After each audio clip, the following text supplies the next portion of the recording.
I'm Dingo. I'm here in Okinawa, Japan, on my way to the DAWG BITE Studios, where every week I'll be talking with a lethal weapon, TJ Madden, live from Australia, where we'll be touching on some of the hottest topics in pro wrestling from around the world. We go worldwide with exclusive interviews with some of the biggest names in pro wrestling and MMA today. Tune in as we go live, here, only on the DAWG BITE. That's an inspirational story in this day and age when there's so many people that suffer from depression and mental health and that sort of thing is such a big thing in this day and age. I think all they need to think is like stories like that, like things could be so much worse, and you'll work through probably the worst that anyone could think of, and look at where you are now. You own your wrestling promotion, that's correct, isn't it? You run wrestling promotion, and you're wrestling, which is pretty amazing after something like that. So anything's possible no matter how down you get. Absolutely. Hey man, Frontline Pro was designed because I've lost 14 guys to suicide that I served with in Afghanistan since 2014, which is a staggering number.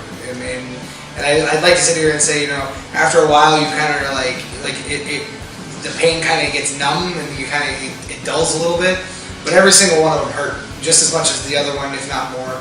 And it's a really bad epidemic in America. It's a really bad epidemic with soldiers, but it's not limited to soldiers. I mean, there's a lot of people in life that have problems with mental health and PTSD and anxiety and depression, and that have to fight through it. I had my stuff. Wrestling was my thing that saved me. I got lucky. I'm the guy that kind of got all the breaks. I had the great wife. I had awesome kids. I had a good life. I survived something that I shouldn't. I was able to understand that appreciating this was the best thing I could do, because this is all bonus. I've had multiple medical people tell me that I should be dead. I had the first doctor I met that did my first surgery said I've been doing this for 32 years. And you're the first guy I met with this injury that's still here, which is a big deal. But it's not just limited to me.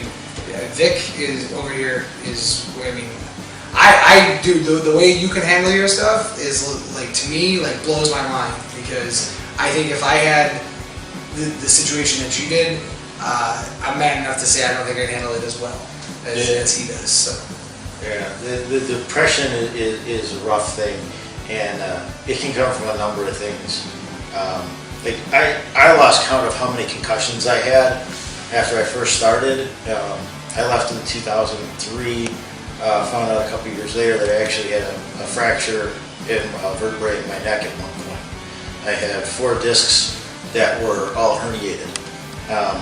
By the time the doctors finally said, okay, enough of trying to do physical therapy and stuff like that, we're going to treat it. But before that, after I left wrestling, shortly, about a year after, my daughter was born, and I wasn't called until about 2-3 hours after she was born, because her mom and I, her parents didn't care for me very much at that point. We've all reconciled and we're all very good friends, but not being there for that really messed me up for a number of years, where I didn't want to be here.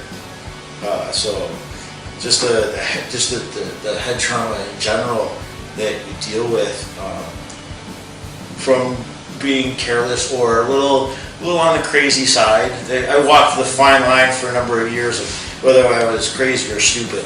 I kind of straddled that fence. So a lot of head injuries, and it just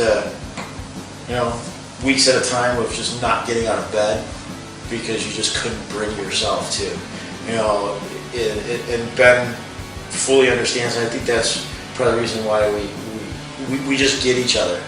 I mean, even coming here the first morning, I lost control. I panic, anxiety, everything hit me, and they just took me out and we walked along the ocean until I calmed down. Because it's just 45 years old, but it's never ending for any of us. No matter what you do, stuff can be tough.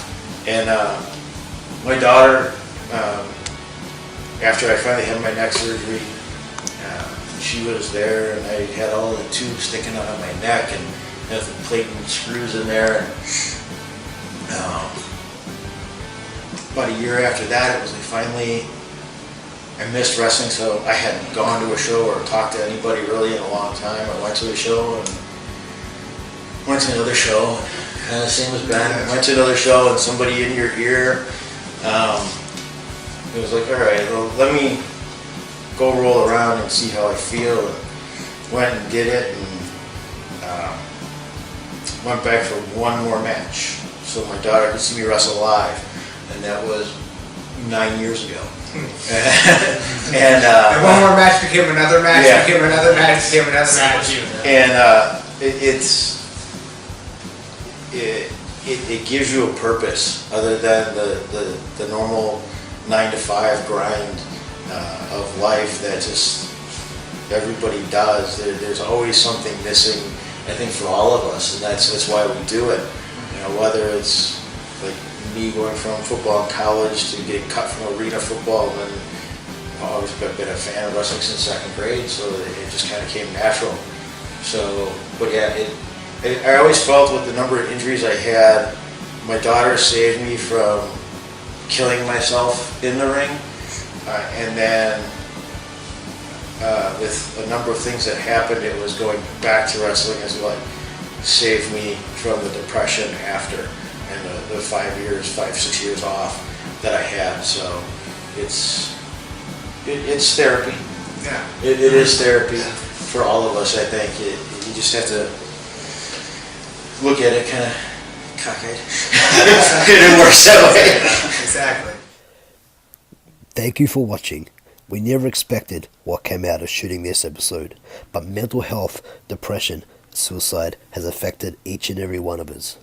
What you're about to see next is a short trailer, perhaps the most important topic we never discuss, especially as men. The Ben McCoy trailer documentary that, if it can be made, might just save lives.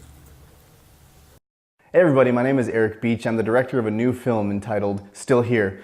This movie is following the story of Ben Monty. He was deployed with an infantry unit into Afghanistan and was shot in the face. Now, when he was shot, the old Soviet round tumbled in the air and entered his face backwards. Had that not happened, we wouldn't be here telling this story because he would have died instantly. But he didn't. And over the years and through relationship, we've actually gotten to a place where he's comfortable sharing his story. He wants to share it. He wants to share it so that hopefully he'll finally get a message from someone saying, hey, I'm still here. I didn't end my life because I saw your story and the way you transcended your adversity and became something and found a new mission in life. That's the heart of this story, but it follows family. It follows recovery and the fact that getting shot in the face was the easy part of Ben's journey. So what we've done is we've compiled on our first shoot date just a small sample of his story and what you can expect in the feature-length documentary to come. To get this off the ground, we are launching this campaign to raise the initial funds to get this going. We do have costs that we have to raise money for to do the rest of this project. So please enjoy the trailer, and hopefully you can join us in this project. Thank you.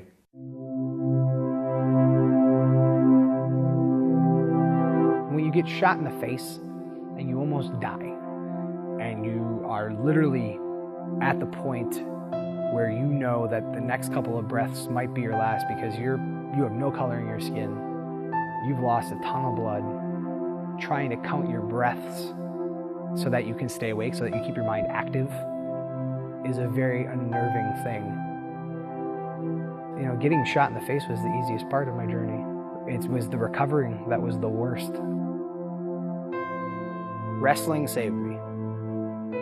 I've always said it to everybody that's ever asked, what stopped you from being a number? What stopped you from being a statistic? What stopped you from, having PTSD beat you? What stopped you from having depression and anxiety beat you? And it was wrestling.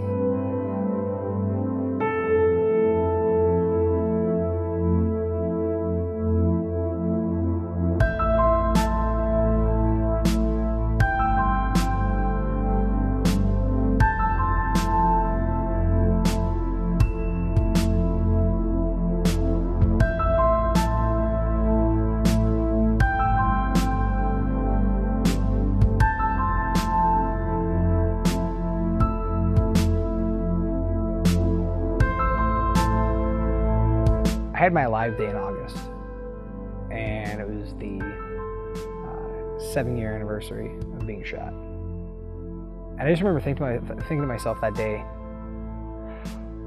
like, how much longer are you gonna wait? Like, is this gonna be something that you want to keep a secret forever? Do you want to hide this? Tonight, obviously, a lot of you guys know this, some of you don't, but we're doing this for my cousin who got killed by a drunk driver last year. So this is a super important show for me, and I appreciate all you guys being here, because it's not just another wrestling show, it's about family, and you guys are my other family, so I appreciate you guys being here. As much as it is to give back to everybody that I can with the company and Frontline Pro, it's to try and save as many of my brothers as I can. And they're my brothers even if I haven't met them, even if they served at a different time, whether they served before me, during the same time I did, or after me. I mean, the Army and the military, period, doesn't matter if you're Army, Marines, Navy, Air Force, it doesn't matter. If you're in there, it's still a brotherhood.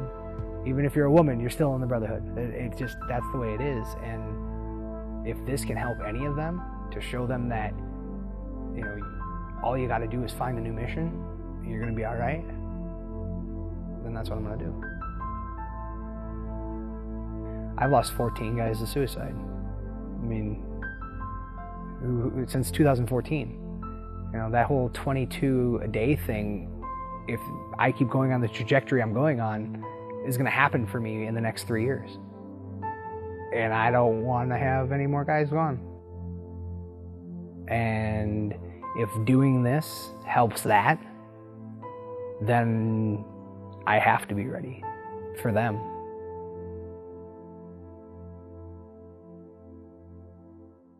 Thank you so much for watching. If you need help, please reach out to somebody.